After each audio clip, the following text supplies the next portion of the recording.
Olá para você que me acompanha aqui no canal do meu tio Oscar. Hoje a gente vai conversar sobre o filme Um Toque de Classe, de 1973.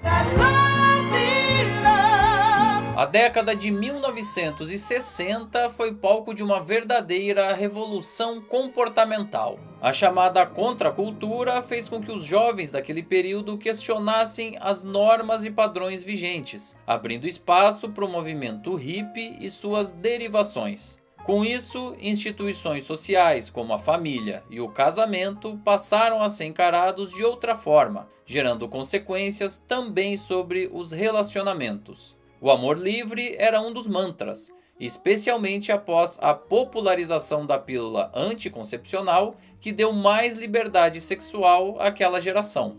Um Toque de Classe explora essa nova conjuntura do início da década de 1970 a partir de dois personagens que vivem e trabalham em Londres. Taxi! Taxi! Taxi!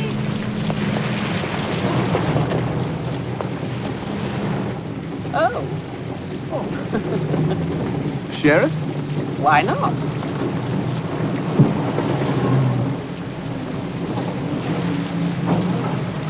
Vicky é uma mulher divorciada e mãe de dois filhos, que encontra acidentalmente o corretor Steve em um momento de lazer no parque, e depois divide um táxi com ele em um dia de chuva.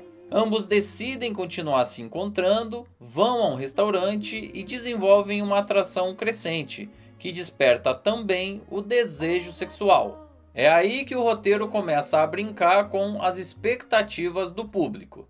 Dentro de uma visão mais conservadora, o mais natural seria que o Steve investisse nesse possível encontro sexual e encontrasse resistência da Vicky. Mas não só ela é uma mulher muito bem resolvida comportamentalmente, como muito mais prática do que ele nas decisões do dia a dia.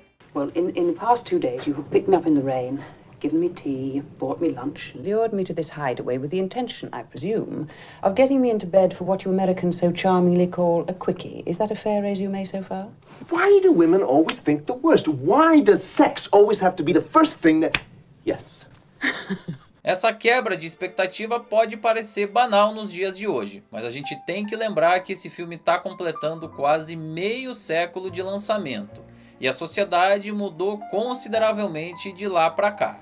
Muitas premissas hoje reconhecidas como machistas eram absolutamente normalizadas em 1973. Não existem grandes julgamentos pelo fato do Steve ser um homem casado, por exemplo. Na verdade, esse aspecto é usado como um elemento cômico adicional.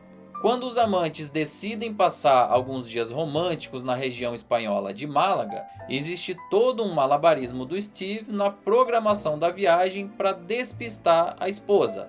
Depois, ambos precisam fingir que não se conhecem porque o Walter, um produtor de cinema e amigo do Steve, também está fazendo a mesma viagem. E tudo isso faz com que eles passem perrengues na locadora de carros, no hotel e no dia a dia de uma viagem que deveria ser de relaxamento. Aliás, esse é o momento do filme onde o humor funciona melhor, na minha opinião. Quase como um pastelão, as situações são propositalmente exageradas e parece que tudo está fadado ao fracasso.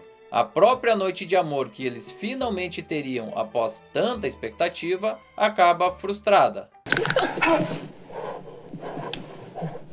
What's the matter? Spasm. What?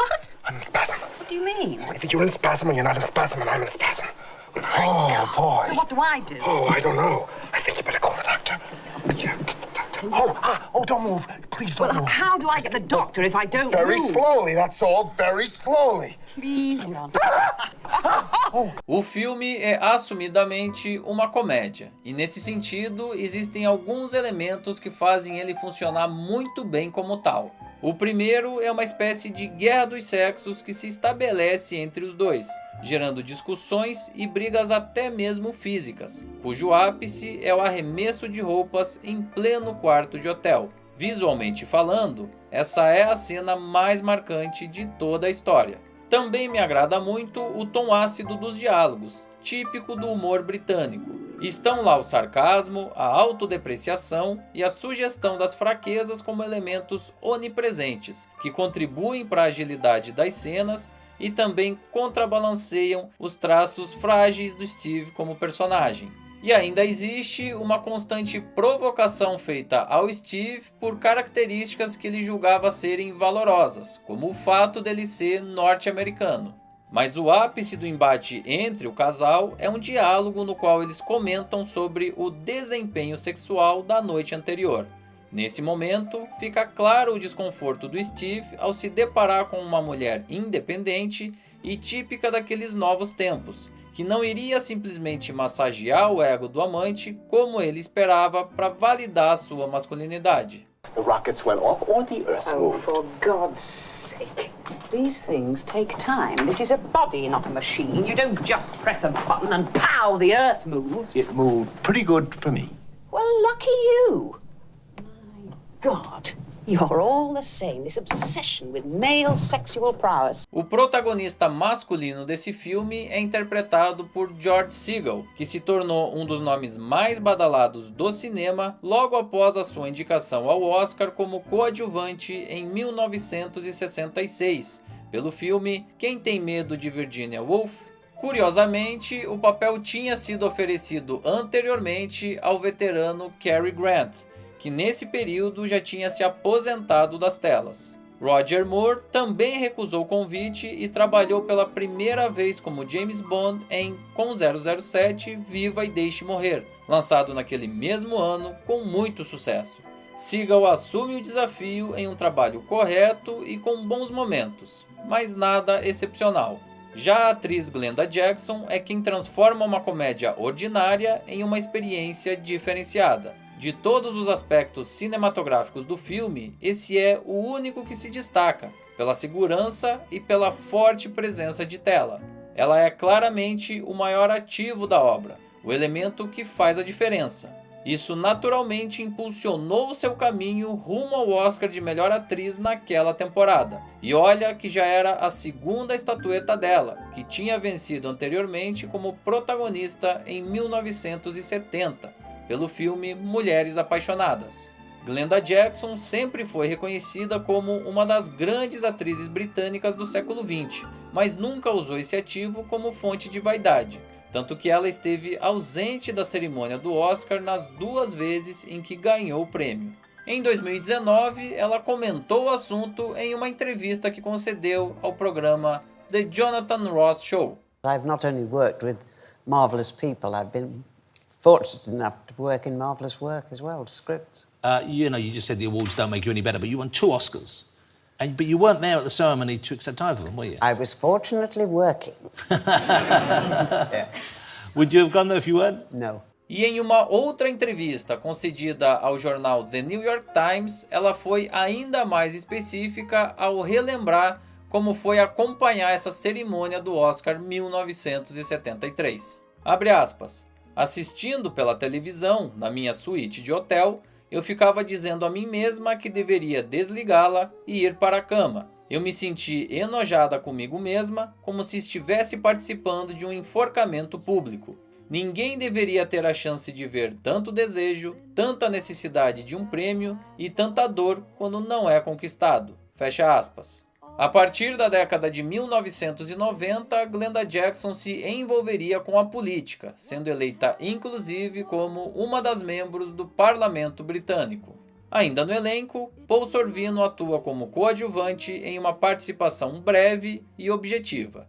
O diretor e também roteirista do filme é Melvin Frank, que se especializou em comédias ao longo da carreira e já tinha sido indicado 3 vezes ao Oscar como roteirista antes dessa obra. Aqui ele foi lembrado mais uma vez como roteirista, função que ele dividiu com Jack Rose, além de melhor filme do ano. E a produção foi reconhecida ainda com indicações para melhor trilha sonora de drama e melhor canção para All That Love Went to Waste, que por sinal virou um hit na época de lançamento e você pode ouvir ela ao fundo desse vídeo. O desempenho das bilheterias surpreendeu e ele seguiu em cartaz por diversas semanas, tanto nos Estados Unidos quanto no Reino Unido, a sua região de origem.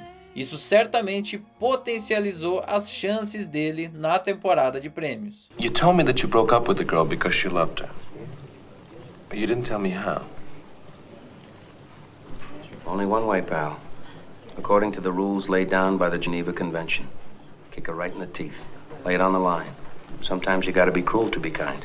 Na parte final, o roteiro muda um pouco de tom e passa a explorar as consequências daquele relacionamento oculto, que precisa concorrer não só com o casamento do Steve, como também com o cotidiano de ambos. Ainda mais brigas, frustrações, acusações e até sofrimento fazem a história adquirir uma profundidade que até então ela não tinha, o que de certa forma dá um peso maior ao filme. A comédia não é um gênero predominante da temporada de prêmios, então quando ela aparece, costuma vir turbinada por elementos complementares. Na minha opinião, além da Glenda Jackson, esse tom mais duro e realista da parte final explica as razões dele ter conseguido garantir um lugar entre os indicados ao Oscar na categoria principal. E olha que ele estreou nos cinemas ainda na metade do ano, distante do momento das indicações. Did you leave the house that way? What way? With a golf sock. Well, I must have. How could that happen? How many times have I told you keep the kids out of my drawers? Okay, Steve. And from now on, don't rush me when I'm dressing. All right. Longe de ser uma obra-prima, o filme é honesto e cumpre o seu objetivo de levar entretenimento com conteúdo. I am fed up with hanging around on the off chance that you may condescend to drop in between the baseball and the golf. Vicky. And if you do not have to take your children to Kew Gardens. We did take our If you children. want a horse, step outside, press any of those buttons marked French. Vicky. You are a thoughtless, callous, selfish, egotistic. Just do not touch me. E agora eu queria saber de você aí que está me acompanhando. Você gosta desse tom mais sarcástico das comédias britânicas, como é o caso de Um Toque de Classe? O que você achou sobre esse filme? Faz o seguinte, deixa a sua opinião aqui embaixo. Também não esquece de curtir, compartilhar esse material, se inscrever no canal e ativar as notificações no sininho. A gente segue analisando todos os filmes indicados pela Academia na categoria principal de 1973 e a próxima atração vai ser nada menos do que O Exorcista, um dos maiores filmes de terror da história do cinema e um dos mais reconhecidos pela Academia, pelo menos em número de indicações. Tá imperdível e eu te espero aqui.